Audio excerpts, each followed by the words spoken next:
Alors, comme d'habitude, il faut qu'on fasse la liste de nos votes sur les délibérations qui restent groupées.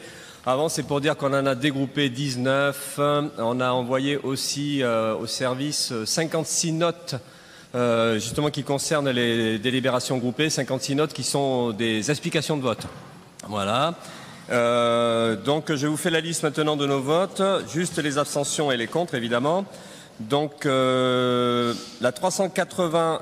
Alors, je vous fais un groupe parce qu'elles se suivent, mais si ça vous va. Bon, 380 abstentions, 381 abstentions, 382 abstentions, 384 abstentions, 385 abstentions. J'espère que je ne vais pas trop vite. En même temps, c'est pas la peine de un peu moins vite, s'il vous plaît, oui. 387 abstentions. Alors justement, les abstentions... les notes, elles servent à ça, c'est à expliquer pourquoi on s'abstient. Oui. C'est-à-dire qu'en fait, on a regardé, c'est pas comme si on s'en moquait ou comme si on n'avait pas suivi l'histoire. Voilà, c'est pour ça que c'est important aussi les explications de vote. Oui. La 389, non, c'est pour, on s'en fiche. 395, c'est abstention. 396, c'est abstention. 397 et 398, c'est abstention. 399, 400 et 401, toutes les trois, c'est abstention. La 406, c'est un vote contre. La 409, c'est une abstention. La 419, c'est une abstention. La 420, c'est un vote contre. La 426, c'est une abstention. La 432, c'est une abstention. La 433, c'est un vote contre. Ensuite, 434, 435, 436 et 437 et 438, ce sont toutes les 5 ou 6, ce sont des abstentions. Ensuite, la 445, c'est un vote contre. La 46, elle est dégroupée, donc voilà. La 451, c'est un vote contre. Et la 452, c'est une abstention. En fait, il nous apparaît difficile, ou en tout cas, on ne voit pas comment on peut s'intégrer dans votre débat entre la majorité et les groupes de droite. Donc du coup, comme j'ai plein de notes, eh bien, je vais en rester à ce qu'on avait un peu prévu de dire, de formuler donc les critiques de cette délibération sur les orientations budgétaires. Donc en fait, on a bien noté qu'il y avait une critique du plan d'austérité du gouvernement, enfin du gouvernement qui n'existe plus, mais on peut supposer que le prochain aura un plan à peu près comparable. Donc nous partageons cette critique du plan d'austérité. Mais nous tenons à ajouter quand même, et on l'avait déjà dit je crois la dernière fois, c'est pas nouveau des plans d'austérité, en fait ça fait peut-être 40 ans qu'il y en a. D'ailleurs la gauche avait bien commencé l'histoire.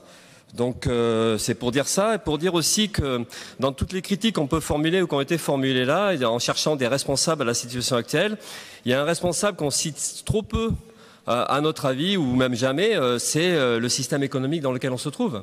Parce qu'on peut toujours évidemment reprocher à Macron, et il faut le faire, et à toute sa bande, on peut reprocher aux autres gouvernements qui ont précédé d'avoir finalement contribué à dégrader la vie dans la société en s'attaquant toujours plus aux services publics et donc en enlevant des moyens de fonctionnement aux collectivités. Et en fait, ce système économique, c'est le capitalisme. Et le capitalisme dans sa version ultralibérale ou néolibérale, où en fait, derrière le plan d'austérité, parce que ça fait neutre, on dit il y a un plan d'austérité, mais derrière le plan d'austérité, c'est qu'en fait, il y a un problème de répartition des richesses, et que ces richesses-là sont accaparées de plus en plus par les grosses fortunes, par les financiers, par les possédants. Et donc, évidemment, il n'y a pas de miracle. Quand les richesses sont accaparées d'un côté, elles sont enlevées de l'autre. Et quand on les enlève de l'autre, c'est du côté de la population, c'est du côté des services publics, et c'est du côté des collectivités. Donc, c'est toujours un peu bizarre de critiquer quelque chose sans aller un peu derrière, sans aller fouiller et sans aller essayer d'analyser la situation et de trouver des réponses justement. Et si on fouille pas, si on remet pas en cause le système, si on ne critique pas le système, parce qu'évidemment remettre en cause le système, on est bien conscient que du côté des collectivités territoriales ou du côté de la mairie de Bordeaux, il n'y a pas la possibilité de tout changer, de tout modifier. Donc il y a des limites. D'ailleurs c'est ce que vous expliquez beaucoup dans le rapport, c'est qu'en fait la marge de manœuvre elle est plutôt étroite. Donc Donc on en a bien conscience. Mais de cette marge de manœuvre étroite, ça n'empêche pas qu'on puisse avoir un regard très critique sur le système et d'essayer de s'émanciper de ce système-là, et de voir comment une collectivité territoriale peut dégager le plus possible de manœuvres pour pouvoir répondre à ce qui n'est jamais discuté ici. D'ailleurs, on ne sait pas si vous êtes en désaccord ou si vous êtes en accord sur la question de à quoi on veut répondre, à quoi le budget veut répondre. Est-ce qu'on prend en compte la misère sociale? Est-ce qu'on prend en compte les souffrances diverses et variées? Le mal logement, les questions d'accès aux soins, les questions de transport, les questions d'accès à la culture. Bon, on a bien vu que la majorité se vante, mais tout le monde se vante, y compris même Macron se vante d'être défenseur des services publics, défenseur de l'intérêt général. Mais c'est pas parce qu'on le revendique ou qu'on le clame qu'on le fait en réalité. Donc après, comment concrètement, en fait, on peut répondre à ces questions-là? Et ça, on le voit pas, ni dans les rapports, ni dans la discussion actuelle. Là, par exemple, quand on voit le sommaire de la délibération et donc la structure du rapport, hein, c'est premièrement grands équilibres financiers, donc il y a 6 pages, donc ça parle du PLF, des ratios, de l'épargne. Deuxième point, 10 pages, contexte économique et financier, faible croissance, inflation, PLF encore, sous contrainte.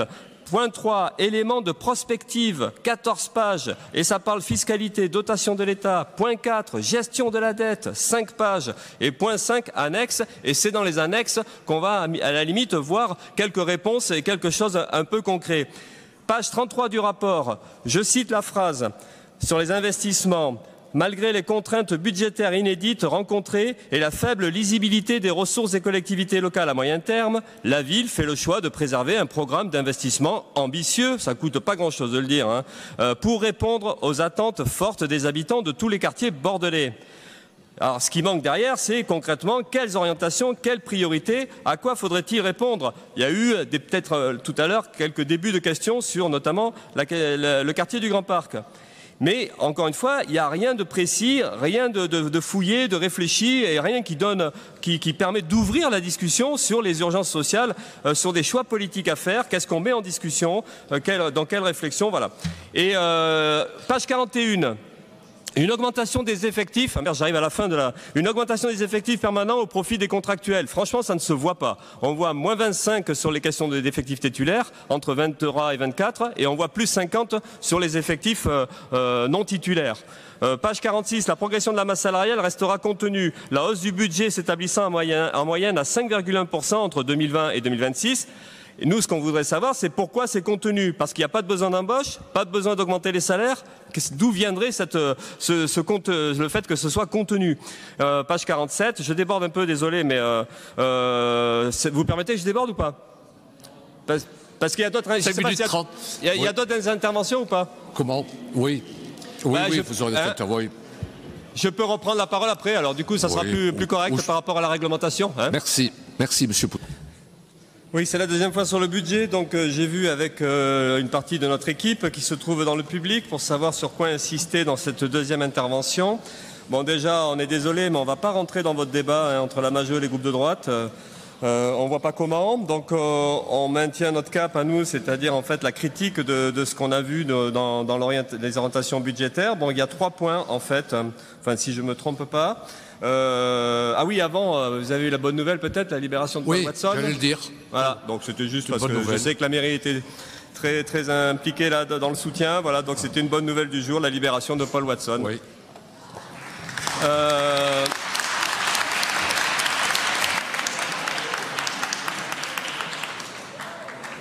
C'est cool pour lui.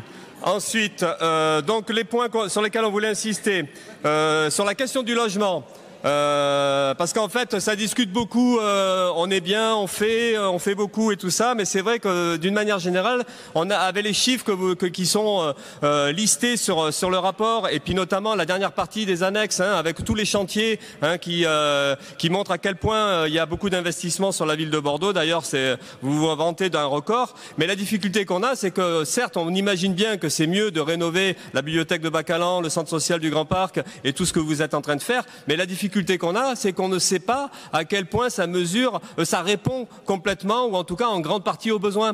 Et c'est là où il y a une partie de bluff aussi, c'est qu'en fait ça balance des chiffres, mais le problème qui reste quand même entier, c'est en quoi on répond aux besoins sociaux, aux souffrances sociales de la population. En rénovant, certes, c'est mieux, ça sera. Mais bon, voilà, est-ce que ça rentre, est-ce que ça donne des moyens plus importants? Est-ce que ça développe les structures sociales qui répondent aux besoins des populations? Ça, on ne le voit pas. Donc ça, c'est un aspect. Donc c'est pour ça que nous, on voulait insister sur la question du recrutement. Le recrutement, par exemple, c'est page 47. Donc il y a un plan d'adaptation des effectifs pour environ 2,35 millions d'euros. C'est dit. Alors après, c'est listé. Là, en matière de politique éducative, ouverture de nouvelles classes.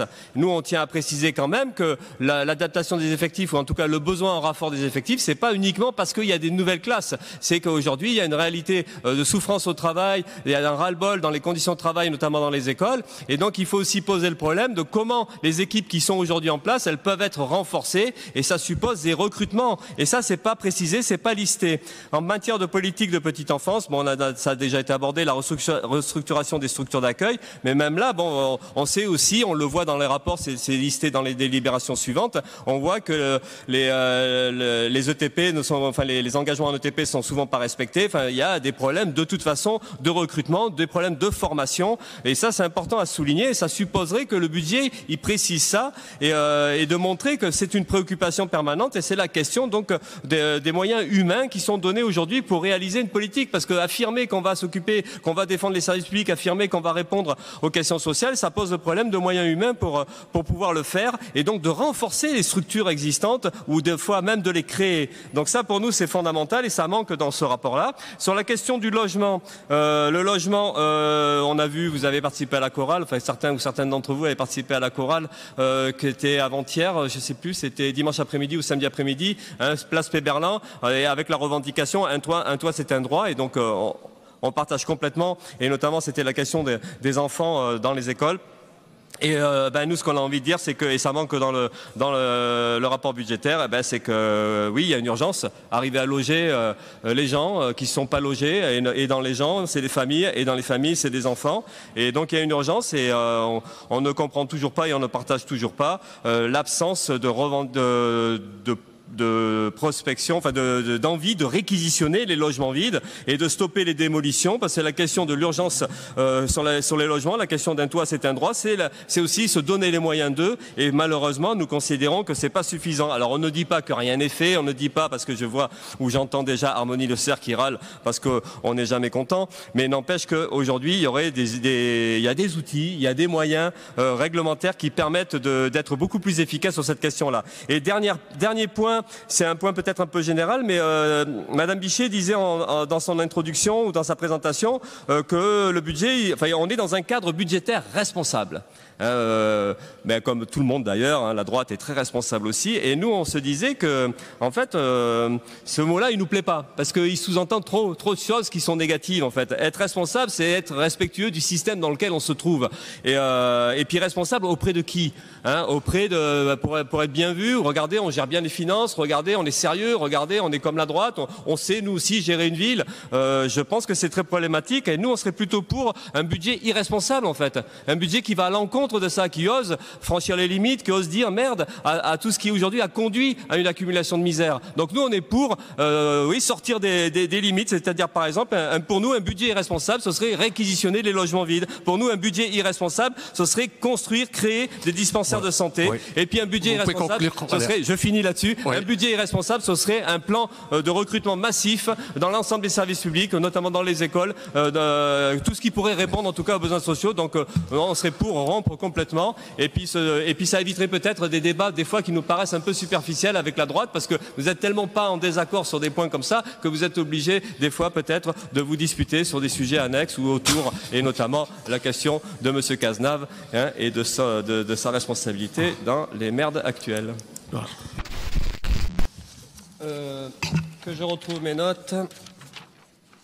En fait, comme tous les ans, on va dire à peu près la même chose, au moins en début d'intervention, c'est-à-dire qu'en fait, on reconnaît que le rapport est dense, très informatif et montre quelque part aussi, évidemment, une prise en compte de la question par la mairie.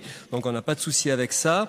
Bon, d'ailleurs, c'est un peu le cas aussi dans beaucoup d'entreprises. Vous savez que c'est des rapports qui sont souvent, qui sont d'ailleurs obligatoires, je pense, hein, l'égalité femmes-hommes, et faire le point sur justement les politiques qui sont menées pour réduire ces inégalités-là. Donc, on se retrouve souvent avec des rapports très complets, mais c'est pas pour ça que les choses évoluent sensiblement dans le bon sens. Hein. Bon, là, on imagine bien, en tout cas, il y a des chiffres qui montrent qu'il y a une évolution positive, mais bon, il reste beaucoup à faire. Donc, nous, on a des remarques.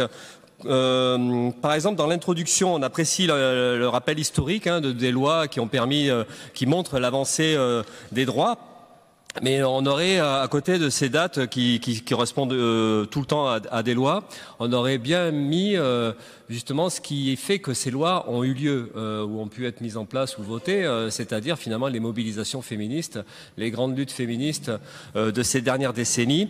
Et c'est peut-être... Enfin, c'est important, à notre avis, de mettre ça, de le mettre en corrélation avec les lois qui sont votées, puisque en fait, le progrès social, bien souvent, c'est pas juste parce que les institutions ou les élus comprennent qu'il faut mieux faire, c'est parce qu'il y a une pression à travers des luttes. Et là, c'est important à souligner, c'est qu'en fait, le progrès du droit, et notamment celui des femmes, que ce soit la question de l'avortement, la question de la contraception, ou tout simplement l'égalité au quotidien dans la vie professionnelle ou dans la vie domestique, ça, c'est parce qu'il y a des combats qui sont menés. Donc c'est important, à notre avis, de le souligner, surtout quand on est plutôt de ce côté-là, enfin du côté de, j'allais dire, des idées de gauche, quoi. Donc voilà, ça c'est une remarque qu'on fait. On pense que c'est important et ça peut mettre aussi, ça peut faire le lien aussi avec une discussion. C'est comment une mairie peut s'appuyer justement aujourd'hui sur des mobilisations. Alors pas forcément des grandes manifestations parce que elles sont dictées par un calendrier. C'est soit le 8 mars, soit le 25 novembre. Mais c'est comment s'appuyer sur tout le boulot d'associations, notamment le planning familial. Je sais qu'il y a des relations évidemment entre la ville et ces associations-là qui notamment sont subventionnées et peut-être même un peu plus qu'avant. Mais ce serait important de discuter aussi de quel rôle peuvent jouer ces associations-là, ces personnes qui militent au quotidien, et, parce que c'est des points d'appui considérables. Et c'est peut-être ça qui est déterminant d'ailleurs dans la marge de manœuvre d'une collectivité territoriale, c'est de trouver un appui populaire, un appui dans les milieux militants qui permet justement d'avancer sur ces questions-là. En tapant par mots-clés là sur le document PDF, je crois qu'on l'avait fait l'année dernière, mais si on tape patriarcat, il n'y a pas ce mot-là dans la délibération. Si on tape domination, oppression, viol, il n'y a pas ces mots-là. Et donc c'est pas juste pour, encore une fois, pour faire des critiques ailleurs, qui dit vous avez oublié, mais ça peut être problématique parce qu'en fait, le lien qu'on a envie de faire, c'est que le combat pour l'égalité et le combat pour les droits des femmes, c'est aussi discuter de ce qui se passe dans la société aujourd'hui. Et il y a un aspect hyper important, c'est la violence de cette société-là. Bon, c'est aborder la crise économique et ultra-violente envers les femmes, comme en général envers les plus précaires ou ce qu'on considère comme les plus fragiles.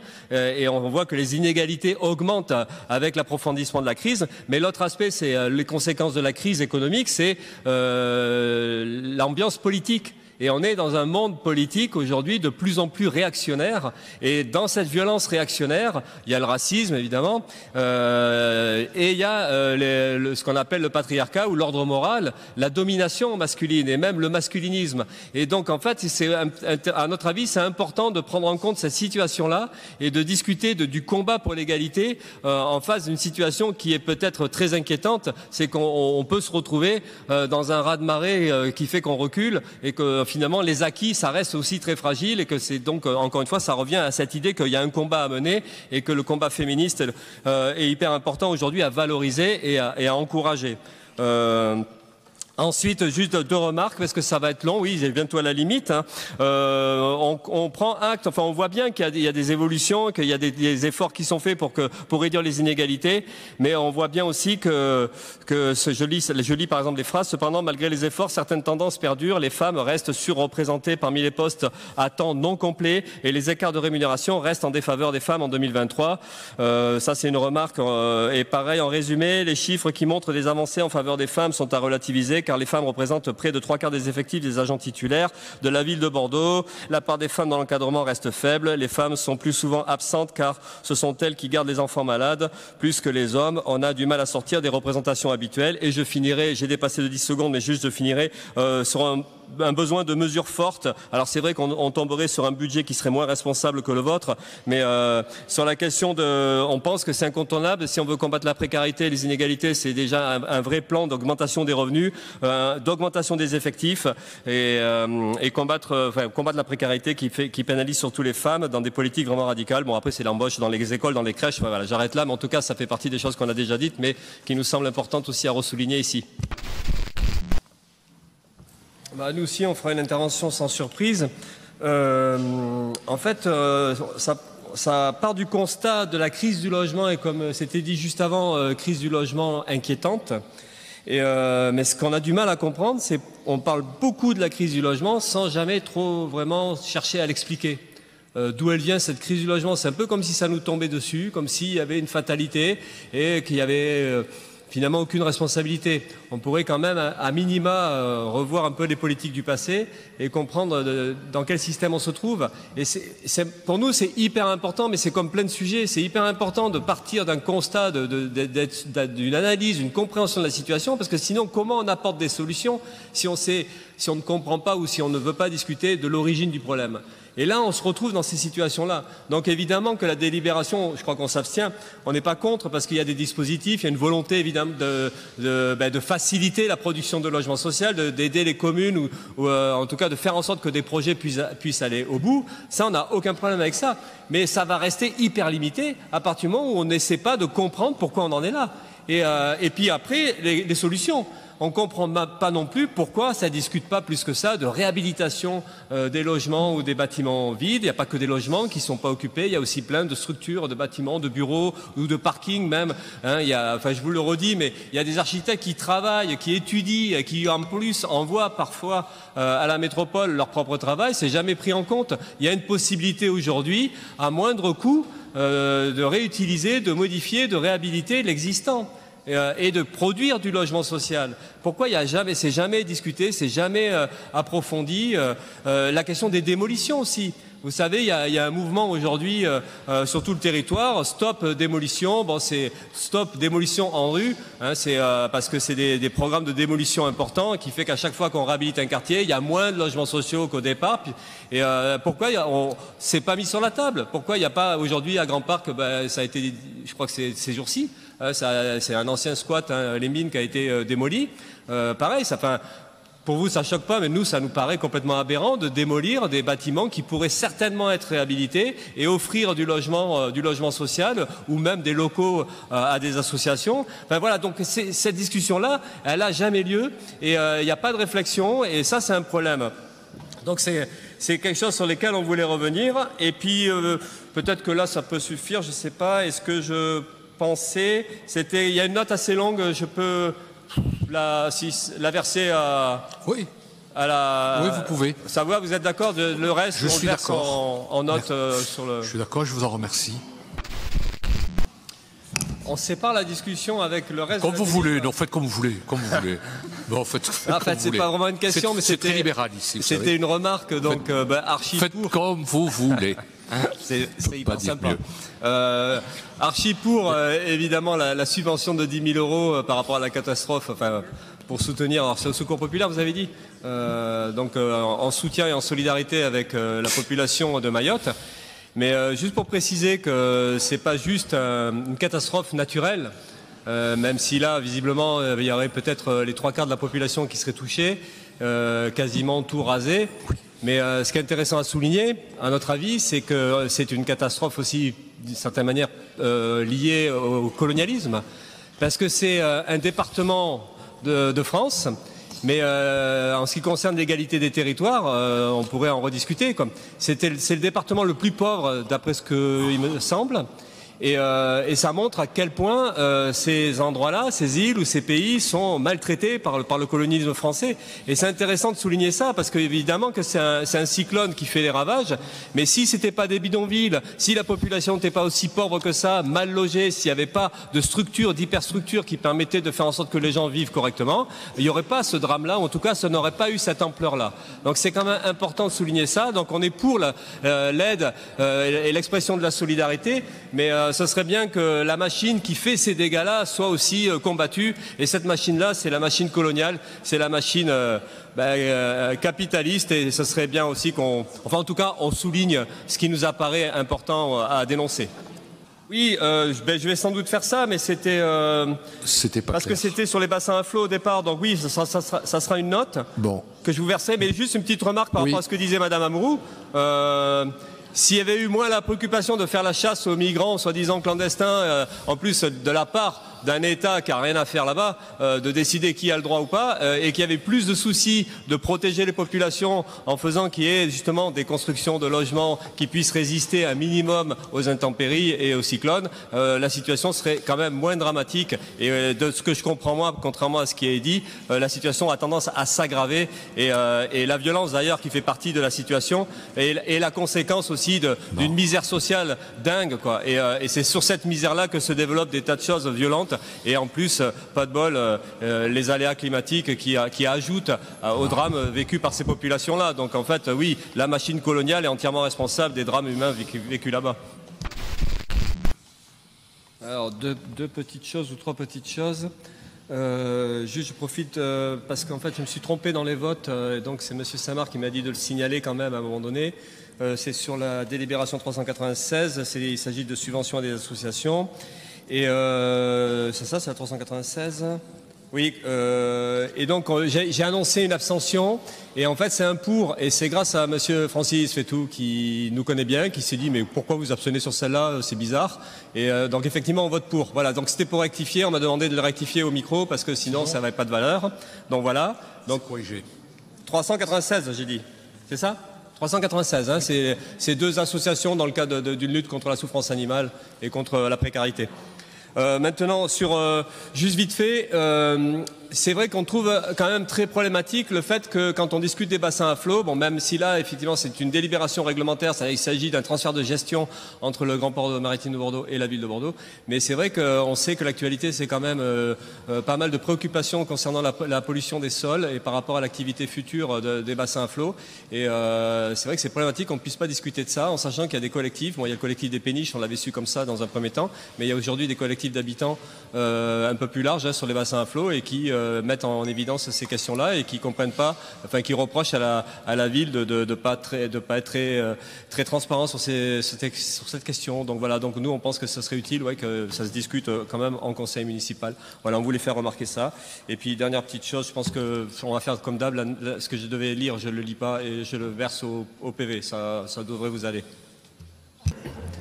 Vous dites que le projet est abandonné, mais on a assisté au conseil de quartier à un mini conseil de quartier avec Vincent Morin sur Bordeaux-Maritime. Il avait été dit qu'en fait, il y avait discussion pour trouver un autre endroit et que cet autre lieu serait certainement dans le même quartier. C'est ce qu'on avait compris de l'intervention de Vincent Morin lors de la discussion de conseil de quartier. Et puis, juste petite remarque en passant, on se demande si ce qui pose problème, c'est le manque d'information aux habitants ou si c'est la structure elle-même qui pose problème. Vu comment c'est traité, c'est vrai qu'on peut... Parce qu'il y a des tas de choses qui se passent en ville, des tas de choses qui s'implantent, où bien souvent les habitants, les habitantes l'apprennent directement en voyant le truc qui se met en place. Je pense par exemple à des centrales à la biomasse, ou même, si c'est pas à Bordeaux, mais le centre de rétention administrative, ça s'implante, on ne demande pas l'avis aux habitants, et là ça choque moins une partie de l'échiquier politique, notamment à droite, quoi. Donc c'est aussi, c'est peut-être aussi ce dont il est question qui pose plus problème que la question de l'information. Mais c'est vrai que globalement quand même, on peut penser qu'il manque d'informations, il manque de rencontres, de discussions sur ces choses, sur tout ce qui concerne la vie quotidienne des habitants et des habitantes. Oui, juste pour dire, comme on a voté contre la délibération précédente, qui consiste à modification des effectifs, on vote contre aussi celle-là. C'est la même logique, c'est le même raisonnement, c'est la même raison, c'est un désaccord avec la politique de recrutement ou d'absence de recrutement, la politique de gestion du personnel. On a bien vu dans le rapport des orientations budgétaires l'augmentation du nombre de personnes en sous-contrat et voilà, c'est une évolution qui existe partout, pas qu'à Bordeaux, hein. C'est une évolution qui existe dans les collectivités mais aussi dans les services publics, mais aussi évidemment beaucoup plus anciennement dans le privé. Donc une précarisation qui est une réalité aujourd'hui de gestion des effectifs avec le moindre coût, enfin des économies et tout ça sur le dos des employés. Bon voilà, donc même si la ville revendique l'inverse, hein, le fait est qu'on est dans un phénomène qui va dans le même sens, hein, dans un mauvais sens, donc on vote contre et on pense que à côté de ça, ça serait bien qu'il y ait une réflexion plus marquée sur ces questions-là, puisqu'en fait, on a des chiffres, mais qu'est-ce qu'on fait encore une fois de ces chiffres-là? Comment on les analyse? Et quelle est la réalité du problème? Parce que c'est vrai que ce qui nous est mis en avant, c'est la difficulté de recruter, donc, et puis il y a l'aspect des urgences de recrutement, donc du coup, ça oblige à des contrats de courte durée ou des contrats précaires. Mais bon, dans le fond, ça correspond bien quand même à des logiques de gestion du personnel qui sont voilà ce que je disais au début, qui sont des réalités un peu partout. Et c'est ça qu'il faudrait discuter.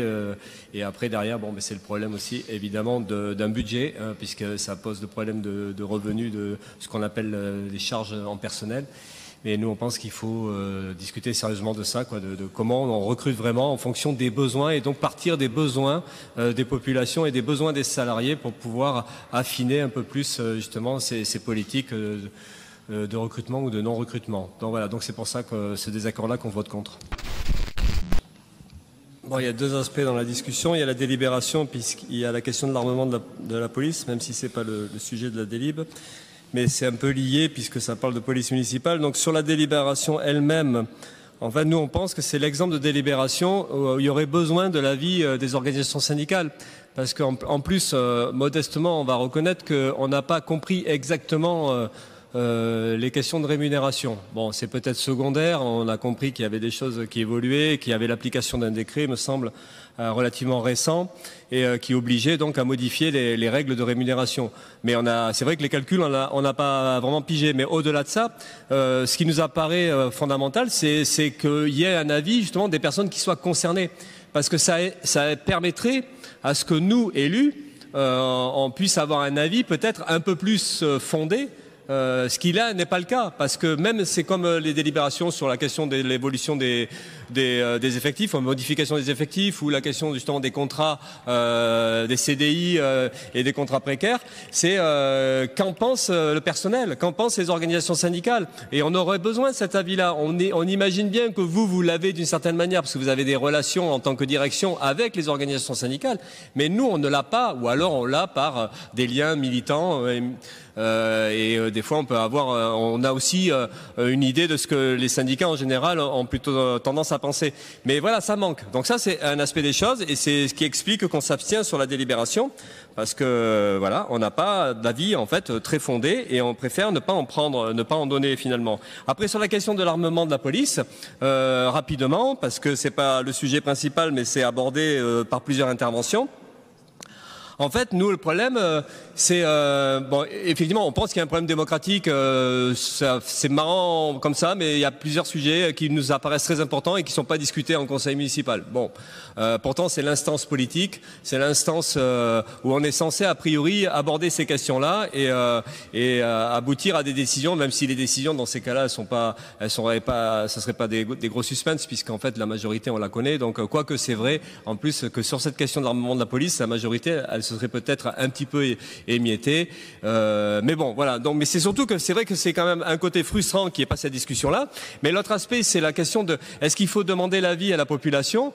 Évidemment, la démocratie voudrait que la population, que les habitants et les habitantes puissent avoir un avis sur ces questions-là. Mais nous, on pense que c'est pas cette question-là qui est la première à poser. Parce qu'en fait, on sait très bien que c'est piégeux ces discussions. Est-ce qu'il faut plus de police? Est-ce qu'il faut armer la police? Parce qu'on est en insécurité. Donc il y a toujours ces discussions de sécurité, de sentiment d'insécurité.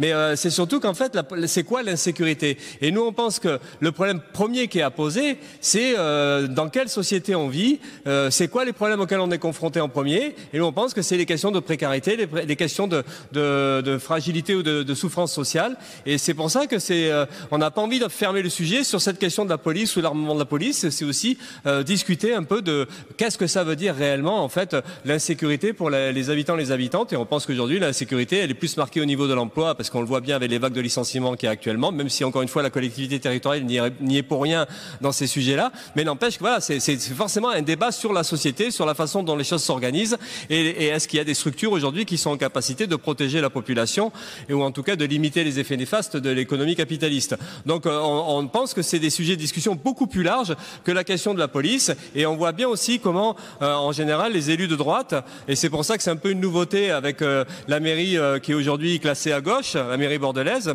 c'est que d'habitude ce sont des sujets qui sont plutôt traités par la droite et qui aiment bien le traiter de cette manière-là, c'est-à-dire du point de vue de la répression, du point de vue de cet ordre policier, de cette institution policière qui est censée défendre l'ordre policier et avec une confusion entre une mission de la police nationale et les missions de la police municipale, parce que c'est pas du tout les mêmes missions, mais là on rentre dans quelque chose où tout se mélange et c'est d'ailleurs très lié aux réformes qui sont entreprises à la fois par Darmanin et bien avant, où petit à petit la police municipale supplée la police nationale et ça devient une société de plus en plus répressive, de plus en plus policière et on est dans ce contexte-là.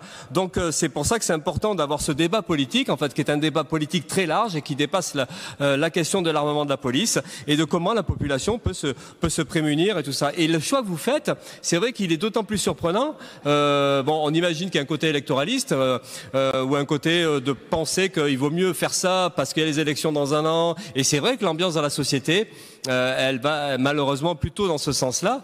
Et donc c'est surprenant parce que vous avez dû rencontrer, je crois, vous avez, il me semble, de la LDH, des gens qui vous ont expliqué à quel point c'était une bêtise d'aller dans l'armement de la police avec pas mal d'arguments parce que du point de vue de l'expérience, l'armement de la police, ça correspond à un engrenage de violence et donc du coup il y a plein de littérature, de sociologues, de politologues qui montrent à quel point tout ça c'est dangereux, ça rentre dans une logique qu'on maîtrise pas et de surveillance de la population et de logique répressive. Donc c'est quand même assez surprenant que vous ayez pu basculer sur cette chose-là alors que vous étiez plutôt contre jusqu'à présent. Enfin le vous, je ne sais pas si c'est Monsieur Urmic et d'autres tours, mais en tout cas voilà.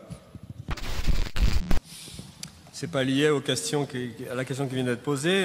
Nous, on n'a aucune idée sur est-ce que 9 471,50 €, si c'est bien noté, la valeur du loyer, est-ce que c'est normal, est-ce que c'est un cadeau, est-ce que voilà, on n'a pas d'idée là-dessus, mais ce qui nous choque, enfin j'exagère peut-être dans le mot choquer, mais ce qu'on désapprouve, c'est qu'en fait cette délibération-là se fait sans aborder le contexte. Le contexte en plus d'un dirigeant qui s'est fait condamner récemment à une grosse amende pour usage de faux et en ce qui concerne le rôle d'agent. Enfin, vous avez vu le type de bonhomme que c'est, tous les problèmes qu'il y a eu dans ce club depuis l'arrivée, puis bien avant. Donc que le contexte soit pas abordé et que la ville discute comme ça d'un loyer indépendamment de la situation, ça nous pose problème. Et ce qui nous pose problème surtout, dans le fond, c'est que rien n'est dit sur je l'ai déjà dit ici, mais je le redis, sur le plan de licenciement. Voilà, il y a des salariés qui trinquent, c'est pas abordé, comme si c'était secondaire, comme si ça faisait pas partie du sujet, comme si on pouvait comme ça invisibiliser ces choses-là. Les gens qui trinquent suite à des situations dont ils ne sont pas du tout responsables et des situations où d'autres responsables ne trinquent pas du tout. Donc voilà, donc c'est quelque chose qu'on désapprouve fortement. On pense que quand il y a des délibérations qui concernent ce sujet-là, ça devrait, ne serait-ce par correction en fait. Voilà, nous on pense qu'il faut faire comme ça, même si. Et voilà, il y a besoin de discuter de cette situation largement. Donc nous on vote contre. Et ce que je vous propose, c'est que notre note soit, comme ça j'arrête de parler, que le reste soit versé au PV. Oui, nous aussi on verse l'intervention au PV, comme le fait le PC, mais nous on vote contre, donc ça sera une explication du vote contre, des accords répétés annuellement contre le soutien à l'école privée, surtout dans un contexte où l'école publique est de plus en plus fragilisée, démantelée, donc il y a urgence à ce que l'argent public reste au public. Merci. Ah, ça revoit. Oui. Oui. Délibération 424, monsieur Couteau. Donc, rapidement, désolé J'ai l'impression que je suis tout seul dans la salle maintenant. Donc juste pour dire, mais il y aura une note au PV, juste pour dire qu'on vote contre. Et on vote contre, d'ailleurs, ça fait le lien avec la manifestation d'hier. Je ne sais pas si vous avez suivi la Confédération Paysanne qui était devant l'Assemblée Générale, enfin les locaux où se trouvait l'Assemblée Générale du CIVB, où il y avait une banderole, je regardais encore là, dissolution du CIVB revendiquée par la Confédération Paysanne. Et on est complètement solidaire de cette revendication-là. Et on pense qu'effectivement le CIVB est quand même en grande partie responsable de la crise agricole, de la crise viticole. Et qu'on pense qu'il faut revoir les choses et qu'il n'y a pas besoin de subventionner des instances qui en fait font comme d'autres, comme la FNSEA, drainent l'argent du côté des puissants et sacrifient les plus petits. Donc on vote contre et il y aura une note un peu plus détaillée. Vous prenez la parole. C'est pas nous qui avions dégroupé, on avait prévu une note, mais ceci dit, rapidement, quelques remarques sur la souffrance ou la catastrophe, la souffrance vécue par les commerçants et les commerçantes ou la catastrophe que ça représenterait. On pense que ça souligne quelque part quand même la souffrance plus globale des classes populaires qui consomment moins. Ça, c'est une chose. On pense aussi que ça souligne les dégâts de l'inflation.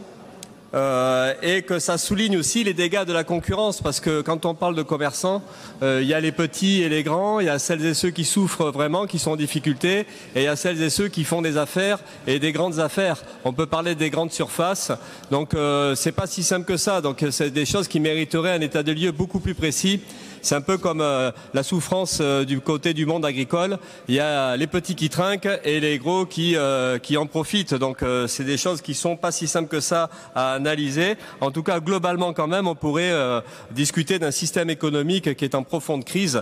Et c'est pour ça qu'à chaque fois qu'on discute d'un aspect de la crise, ce serait bien qu'on le relie aussi à ce système-là qui est incapable de faire en sorte que les gens puissent sortir correctement et décemment de leur travail. Ça, c'est une chose. Ensuite, juste une autre remarque, et après j'arrête, parce que de toute façon, on a une note qui détaille d'autres choses. Je ne sais pas si vous avez vu les aides à l'animation ou les aides à la décoration. C'est plein de petits arbres morts qui se développent devant les boutiques. Je ne sais pas si monsieur Hormic l'a constaté, mais c'est plein de petits sapins qui vont mourir, quoi. Alors, du coup, ça serait peut-être intéressant de leur dire, OK, on vous donne de l'argent pour assurer une animation des quartiers, mais évitez de mettre des arbres morts ou qui vont bientôt mourir, ou alors multiplier des petits arbres en verre, en matière de verre, hein, et voilà. Mais bon, c'était une petite remarque en passant, quoi. Sinon, bon voilà. Pour le reste, on a une note habituelle, et pour vous dire qu'on vote contre ce genre d'aide à des commerçants, même si on n'est pas indifférent à la souffrance des petits commerçants. Donc, on est contre cette aide qu'on considère comme une aide indirecte aux entreprises.